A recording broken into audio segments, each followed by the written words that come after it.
Ayo berinvestasi akhirat, bangun rumahmu di surganya. Sempurnakanlah ibadah Anda dengan beramal jariah yang pahalanya tidak terputus hingga akhir kiamat.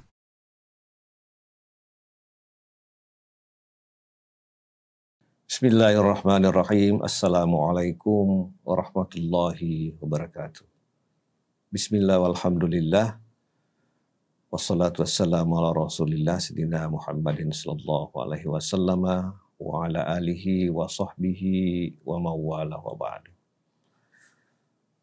Para pemirsa podcast Masjid Al-Akbar rahimakumullah, alhamdulillah kita ingin melanjutkan kajian kitab Riyadhus Shalihin, dan hari ini kita masih melanjutkan tentang bab sabar.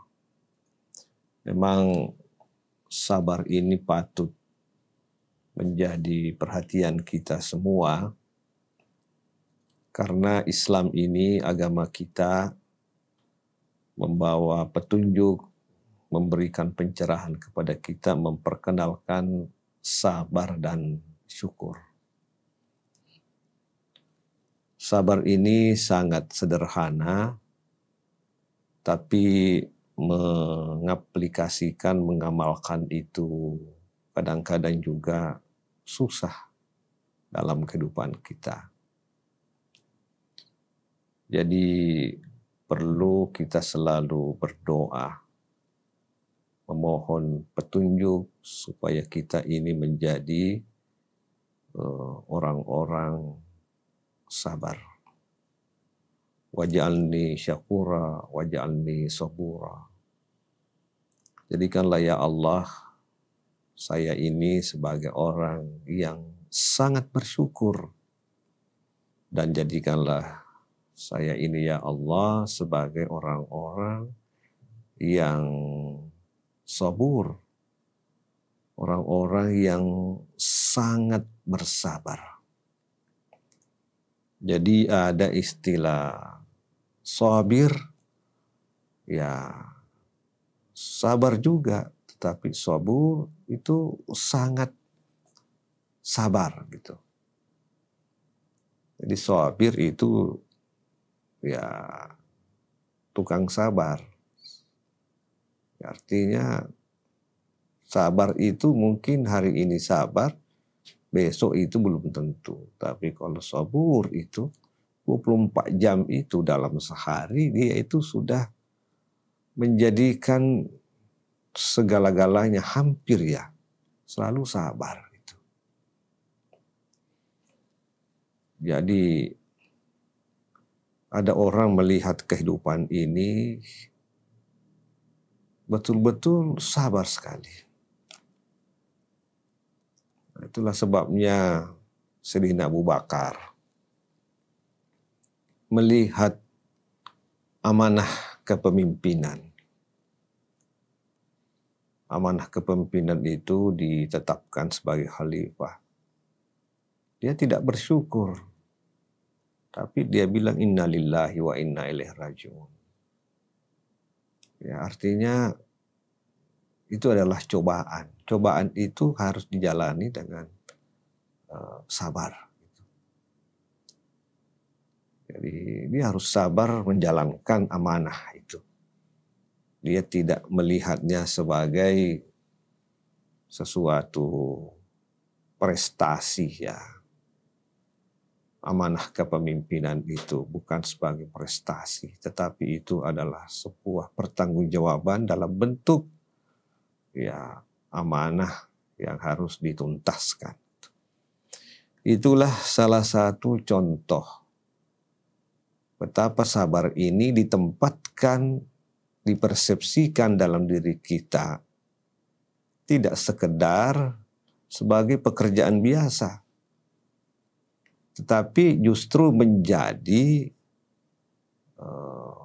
panglima, pengendali dalam kehidupan kita. Ada orang sakit. Kalau kita itu sakit ya, kita mendahulukan dulu bagaimana pengobatan. Dan itu wajar-wajar saja kita harus berdoa, kita harus mendahulukan supaya ini sembuh. Itu kalangan kita, banyak di kalangan kita seperti itu. Cari obat, cari apa. Tetap juga sabar. Ya. Itu tidak apa-apa. Itu namanya sabir. Tetapi ada sabur. Kalau sakit itu ya, dia lebih banyak berdoa. Berdoa, ya Allah, inilah kesempatan saya harus bertobat. Sakitnya itu dalam persepsi dia ubah menjadi sebuah nikmat. Ini luar biasa. Ya, yang menderita atau yang lain-lain kelihatannya itu adalah pengunjungnya. Tetapi pasien yang bersangkutan itu justru itu adalah nikmat. Nah, nikmat karena Allah mencoba mereka, memberikan sakit, tapi itu adalah cara untuk menggugurkan dosa-dosa dan kesalahan yang pernah dia lakukan, dan Allah menggugurkan itu lewat sakit.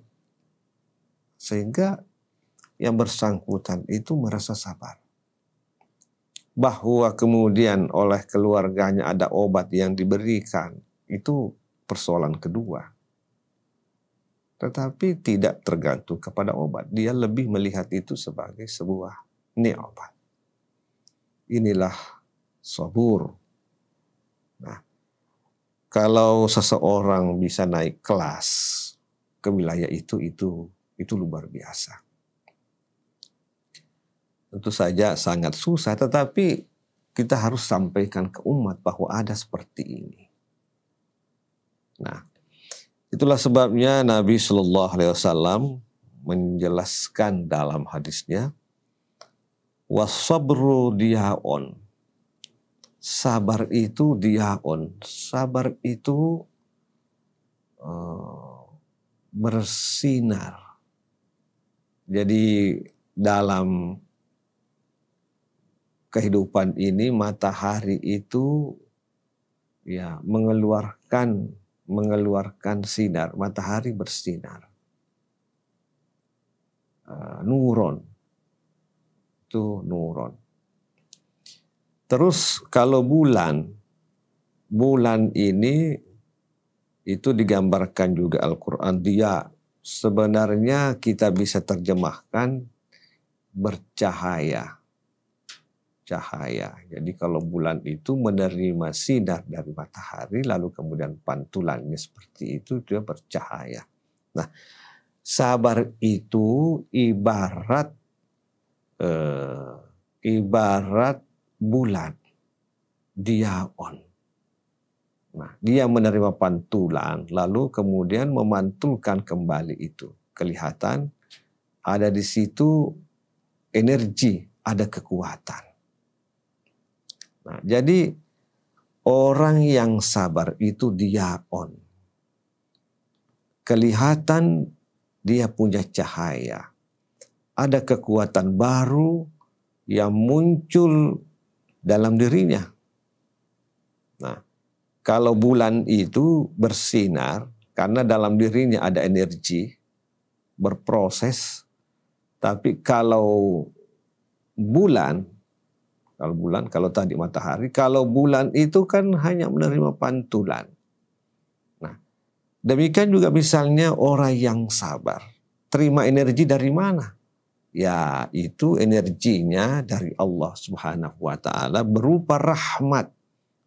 Rahmat, lalu kemudian memberikan reaksi terhadap lingkungannya. Dengan demikian Bapak Ibu sekalian, dengan memahami hadis ini, wasabru diaon, itu artinya bahwa orang yang sabar itu menerima energi baru dari Allah atas izinnya dengan rahmatnya, lalu kemudian dipantulkan dalam kehidupannya. Gitu. Orang yang puasa itu orang sabar. Kalau puasanya itu puasa Ramadan, itu memang kewajiban. Tapi kalau misalnya puasanya itu puasa Senin Kamis, yang sifatnya sunnah, itu luar biasa. Orang yang sholat sunnah, saya kira itu kan kesabarannya juga di situ ada. Nah, kalau zakat itu kan kewajiban. Kalau nggak melakukan dia berdosa. Memang kewajibannya. Ya. Tapi kalau infak sedekah, ibadah sunnah misalnya, di luar dari kewajibannya dilakukan. Sholat jamaah, sholat sunnah, baca Quran. Nah, seperti itu juga bagian dari kesabaran. Menahan dirinya, ya, mendorong dirinya untuk melakukan. Ini semua menghadirkan kekuatan baru. Diaon, ada cahaya gitu. Oleh karena itu, pantaslah kemudian dalam kehidupan kita bisa mendeteksi, kita bisa melihat, kita bisa melompokkan, oh ini orang-orang sabar. Ini orang-orang yang kita bisa melihat bagaimana kehidupannya orang-orang sabar. Al-Quran mengatakan, innama yuwaffas sabiruna ajrahum bighairi hisab. Sesungguhnya yuwaffas sabirun, akan diberikan penyempurnaan. As-sabirun, bagi orang yang sabar, ajrahum, pahala, bighairi hisab, tanpa hisab. Ya, kita tidak tahu mekanismenya seperti apa, tetapi ini adalah ayat Al-Quran. Pahalanya itu disempurnakan. Pahalanya sudah ada, disempurnakan lagi dengan cara enggak dihisab. Jadi sabar itu ada pengorbanan di sana. Minimal tidak kecewa. Nah, ini kan kita gagal, tidak kecewa. Ya. Pada kajian yang lalu kita mengatakan bahwa pada kesempatan pertama itu sabar. Jadi pertama jangan kecewa. Supaya kita memperoleh pahala besar. Nanti kesempatan kedua baru kemudian sabar, itu tidak dihitung lagi. Ya. Jadi kiatnya pertama, ada masalah, jangan kecewa. Jangan bersedih. Jangan menyalahkan orang. Inna lillahi wa inna ilaihi raji'un. Ya, kembalikan kepada Allah. Tunjukkanlah diri kita bahwa kita ini memang lemah. Jangan melibatkan orang lain bahwa ini adalah menjadi sumber masalah. Saya kira ini juga bisa dibawa untuk kepentingan diri sendiri dalam kepemimpinan seperti itu. Banyak-banyak kepemimpinan yang kita temukan, ada masalah orang lain yang jadi soal. Walaupun memang mungkin ditelusuri seperti itu, tapi bagaimanapun juga itu bagian dari tanggung jawabnya. Gitu. Jadi mungkin sudah harus kita mengubah cara pandang kita bahwa ada masalah. Maka yang pertama harus dikoreksi adalah diri kita sendiri. Ya, lalu kemudian di situ kita menggunakan satu kekuatan baru. Kekuatan baru itu adalah kekuatan sabar. Pada posisi seperti ini, maka sabar itu bercahaya. Nah, bagaimana cahayanya? Kita bisa menalar, itu akan menimbulkan lagi kekuatan baru, kekuatan baru, kekuatan baru, kekuatan baru. Jadi, problema itu, bencana itu bukan akhir segala-galanya. Ada ditimpa musibah, ada ditimpa masalah. Orang luar bisa mengatakan ini adalah kesempatan terakhir. Tidak akan bangkit lagi. Orang bisa berkata begitu. Tetapi yang kena musibah tidak. Allah memilihkan jalan yang terbaik bagi saya. Kita harus sabar gitu. Masih ada kesempatan lain. Allah lebih tahu daripada kita. Musibah ini Allah yang lebih tahu dari kita. Orang luar bisa memberi komentar. Membuat status macam-macam orang luar. Tetapi bagi yang bersangkutan, tidak. Ini adalah kesempatan terbaik yang Allah berikan kepada saya untuk melakukan introspeksi diri. Bapak Ibu para pemirsa yang saya muliakan. Jadi perlu ada cara membangun persepsi tentang kehidupan ini. Ya, kita harus melatih diri kita itu melihat sabar itu untuk segala-galanya gitu. Sehingga betul-betul memberi warna dalam diri kita dan terpantul itu keluar. Nabi Shallallahu Alaihi Wasallam, Nabi dan Rasul, itu juga sabarnya luar biasa. Nah, karena juga musibah, kena masalah juga, apalagi kita ini sebagai umatnya. Nah, disampaikan waktu Nabi Shallallahu Alaihi Wasallam hijrah pertama, ya, dengan harapan akan diterima dakwahnya, ya seperti yang disebutkan dalam hadis ini. Tapi yang terjadi apa? Yang terjadi apa? Umatnya itu ya melempari sehingga darah itu keluar. Nabi membersihkan darah itu dari wajahnya. Lalu kemudian datanglah Jibril. Jibril bilang, mau diapa ini umatmu? Maksudnya pembalasan apa yang mau diberikan? Nabi mengatakan, Allahumma gfirli wali qaumi fa innahum la ya'lamun. Ya Allah, ampunilah aku dan kaumku.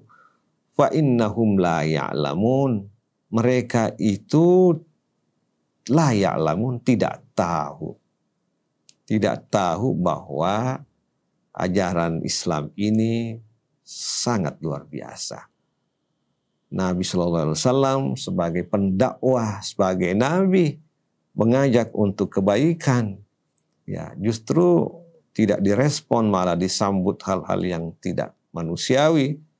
Justru Nabi mendoakan mereka. Betapa kemudian kesabaran Nabi ini menghasilkan doa. Ya, ini juga saya kira menjadi contoh kepada kita, kepada saya, kepada kita semua ya. Kalau ada orang yang menzalimi kita, misalnya memfitnah, dan keyakinan kita mengatakan tidak benar, justru itu adalah misalnya fitnah, maka Nabi Shallallahu Alaihi Wasallam bersabda, orang yang difitnah itu punya peluang jalan tol diterima doanya. Itu yang pertama. Yang kedua, bagaimana sikap kita? Doakan mereka, jangan dendam. Doakan mereka, dahulukan doakan mereka. Ya Allah, berikanlah mereka itu adalah hidayah. Ini luar biasa. Orang sabar itu ya justru mendoakan. Tadi pahalanya luar biasa. Tadi ada ayat yang kita sebutkan. Bi ghairi hisab. Ditambah dia punya pahala itu tanpa hisab. Nabi Shallallahu Alaihi Wasallam seperti yang kita kemukakan tadi bahwa ya dalam perjalanan dakwahnya tidak semuanya mulus. Nah, meninggalkan Mekah, kota kelahirannya bukan karena tenang di Mekah, tetapi justru diusir gitu. Walaupun Nabi juga rindu di Mekah. Lalu kemudian pergi ke Yastrib, yang kemudian dikenal dengan di Madinah. Di Madinah itu dukungan luar biasa. Kekuatan sosial, politik, ekonomi luar biasa. Lalu kemudian kembali ke Mekah, masuk ke Mekah. Ya, apa dia lakukan di Mekah? Masyarakat sana itu menanti mau di apa kita ini. Sekian tahun Nabi Exodus tinggalkan Mekah. Nah, kembali ke Mekah. Nah, masyarakat di situ khawatir ada apa gitu. Tapi Nabi SAW memberikan pemaafan, tidak dendam gitu. Ini saya kira contoh betapa hati itu harus dijaga dengan baik. Para pemirsa yang saya muliakan, jangan kecewa. Jangan putus asa. Masalah apapun yang kita hadapi, yang menimpa kita, bukan akhir segala-galanya. Orang luar bisa berkata seperti itu, apapun komentarnya, tetapi hati kita ini harus tenang bahwa ini bukan akhir segala-galanya. Rahmat Allah itu jauh lebih luas. Allah itu memberikan yang terbaik bagi kita. Karena itu, Bapak Ibu sekalian, kaum muslimin, para pemirsa podcast Al-Akbar rahimakumullah, kalau begitu sabar ini bisa menjadi terapi kehidupan. Terapi kehidupan. Kita harus meyakini bahwa ini adalah terapi kehidupan.